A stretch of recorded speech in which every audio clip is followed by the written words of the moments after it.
So there's a misconception that if you're single, you are incomplete, perhaps damaged, salvaged, and you won't be happy until you find your one. And that is not true. That is bullshit. It is a message that has been fed to us by media and advertising. The truth is, when you're single, you have the richest soil for growth. That's why I created this podcast. And unlike other podcasts, this one is host-driven, not guest-driven. That means I will be rotating health and wellness experts 3 times a week to give you the giant box of wellness crayons, not just the primary colors, so you can start building a meaningful life. It's time to give singlehood a cape.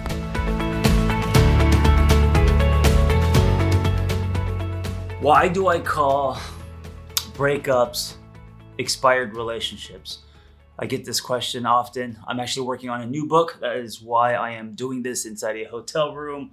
I'm on what I call a writing leave, burying myself into my words for 3 days to get a jump start.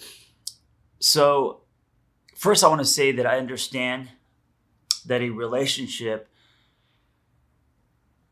is not something we should compare to milk. You know, to say that a relationship has expired, I think can be minimizing. I think it could be borderline disrespectful.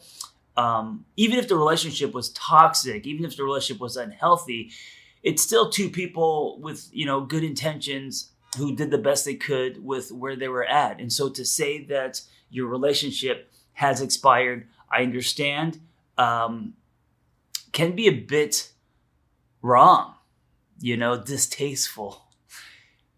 I remember I was on Shepard's Armchair Expert podcast, and he saw one of my videos, and I know that he disagreed with calling relationships expired, and I think he had something to say about that. I remember his eyes turned a little bit sideways, and he questioned why I call breakups expired relationships.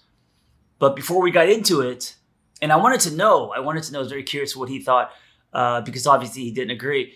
And before we got into it, I don't know why or how I said this, but I let him know that when I was 12, I had sex with a plum.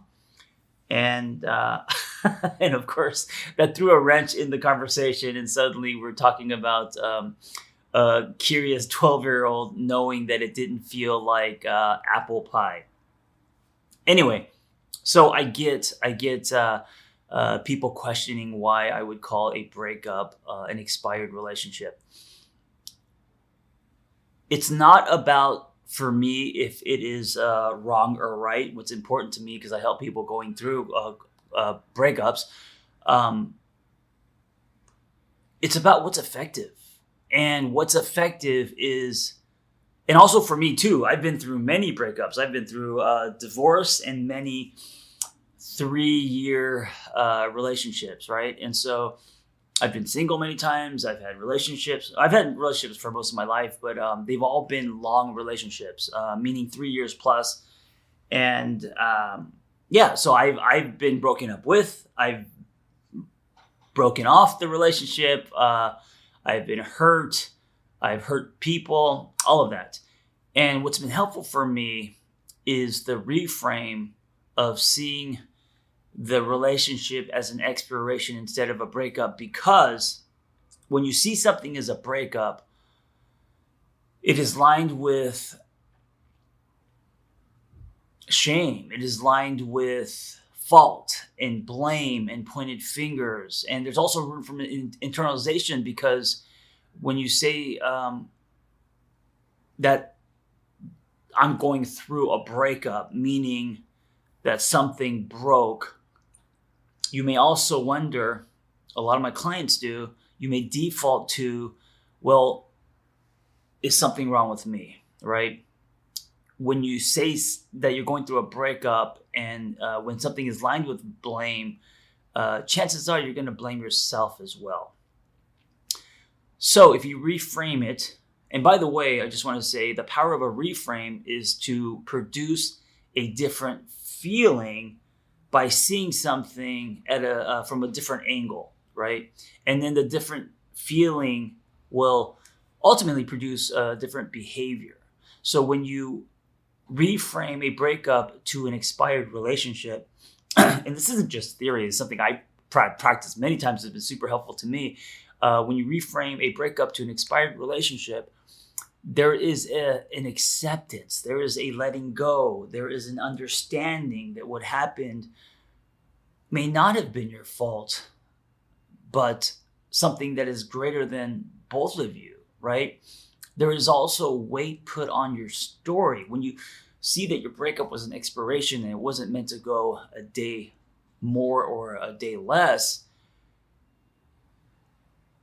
it means that you have a story. It means that this is an act break. It means that there is more. It means that this is not tied to your worth. And so for me, the mantra from my, early breakup to divorce to many other expired relationships, to know that the relationship has expired gave me so much more traction when it came to accepting the relationship, right? And if you don't accept, then even if you're holding on to a glimmer of hope, if you don't radically accept something, then there's resistance. And with resistance, eventually comes suffering, right? There's a lot of spinning and wondering. And I think it's this holding on that we do when we go through a breakup that gets us to fall into what I call our slippery well. We start playing back. We start all the what ifs. What if I did this? What if we had a round two? What if he did that? And then when you start saying what ifs, you're not accepting that this is in fact over. So you're not able to really move on. Now you're starting to live in the past. And this is, I think, the first ditch. This is where people fall into before they get any traction. And this is why I reframe a breakup to your relationship has expired. And if you do it as a practice, right? If it is a mantra, if the days that are tough and you are feeling lonely and eating your feelings and wondering what you could have done or what you can do now, if you reframe from I'm going through a breakup to I'm going through an expired relationship, there's this kind of, I don't know about you, but there's this surrendering for me. The relationship has expired. Okay, well then, what can I take from this? What are the lessons? How can I take those lessons and start moving forward? How can I heal? How can I bring more to the table? How can I shed the old so I can now embrace the new? That's where my mind goes, at least a little bit more than if I'm going through a breakup. And I think that's empowering, not depowering. So whenever there is judgment, whenever there is blame, whenever there is shame and pointed fingers, those are all depowering, right? Whenever there is room for internalization, it's a depowering feeling. You can feel less than, you can feel defective, you can feel salvaged, you can feel unlovable, right? If you can get to a place where you are taking any kind of ownership, where you are feeling like, okay, I learned from that, what can I do to bring more to the table? What can I do to be a better partner? What can I do to have a better relationship with myself? When you start asking yourself those questions and they're coming from an organic place, not a workbook, then you have tipped and you are now in more of an empowering state, right? And I understand that when you're going through this, they're not like light switches, right? You don't suddenly get a sense of empowerment and stay there. That would be amazing, but usually that's not the case. Usually what happens is that there's an ebb and flow. There's some days it's hard, some days it's easy, right? And when that happens, you got to pull back and know that what you're going through is cumulative. There's a lot of grieving happening. And like grieving, it's kind of random. Like some days you have peace with it. And then, 2 seconds later, you're sitting on the toilet, bawling, sobbing uncontrollably, right? I've been there. And so in those moments, you have to pull back and know that it is cumulative and that overall you are moving forward. And sometimes it's a step back. Sometimes we snap back in order to move forward.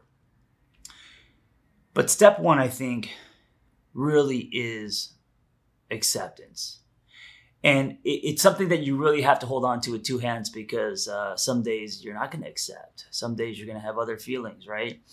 You're going to go on this roller coaster ride to acceptance, and it's going to have loops and turns and all that. And to get to acceptance, I think it's easier to reframe your breakup as an expired relationship. I don't think that every relationship is meant to expire. I do believe that most of our relationships are meant to expire because it's through the expiration, it's through the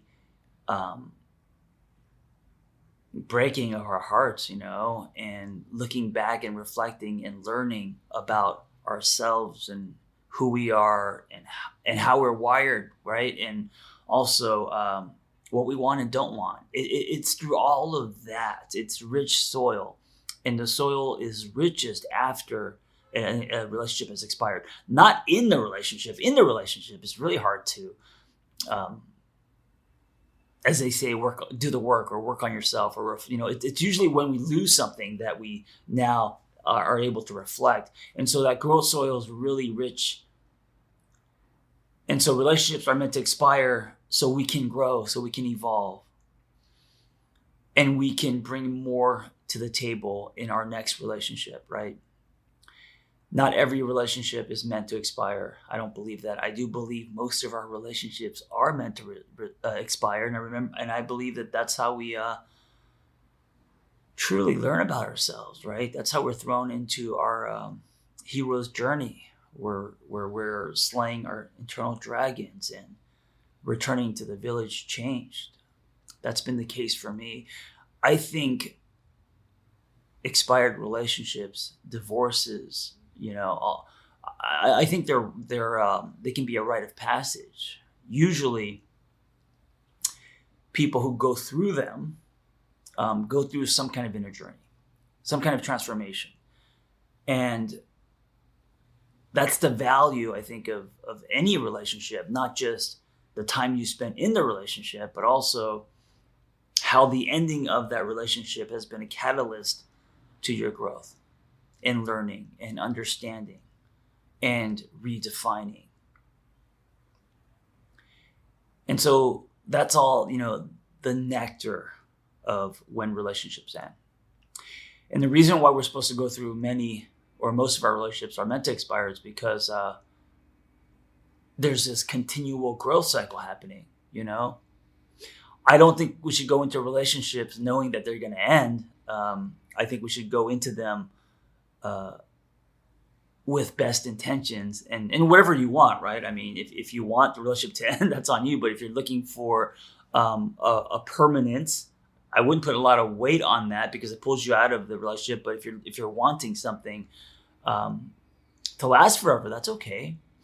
But also we've been programmed that when you love someone, that the value in the love is the ring or the promise.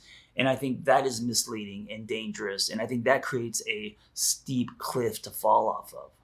So part of redefining the breakup as an expired relationship is my way of ripping that poster down, because the truth is relationships do end, and we have to accept to move forward and heal.